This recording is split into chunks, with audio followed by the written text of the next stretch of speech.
I hate to say it, but I feel like the NFL and the NFL Players Association, they're going to get into an argument of figuring out what's going to happen, and we're going to get into a lockout for a year. We're going to have to go into a lockout. A lot of these players are going to lose a lot of money, and then they're going to have to settle because these owners, let's be honest, they're not about losing money and giving away money to these players.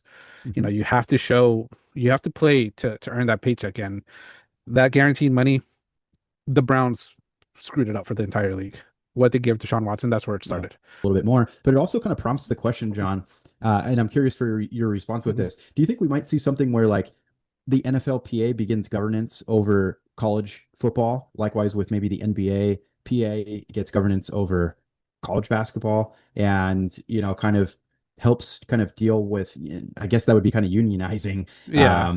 college athletics, which I don't know what rabbit hole we'd go down with all that, but it's just it's kind of a thought because to a certain extent we need to kind of treat college athletics as kind of a minor league Hmm. to because let's be honest, the D League isn't No, we don't think much of it.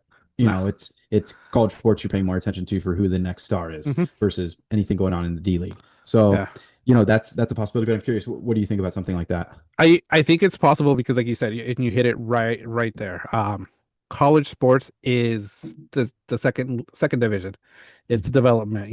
It's how you develop these players to be that pro athlete, and it might be there's going to be major changes because, like I said, NIL sort of taking over the NCAA for all sports, and some of these pros teams, it's affecting them because, like I said, let's look at it here. Baseball, they have a good system for draft players on a pool of money, and not having it's sort of like, okay, you got drafted first round. This is what you're really going to get paid. There's no other real negotiation. That's what you get as a first rounder. But it's going to come to a point where some of these players are going to be like, I'm going to stay in college because my NIL money is better. So let me enjoy it for 4 years before getting to the pros. And there's a lot of risk with that.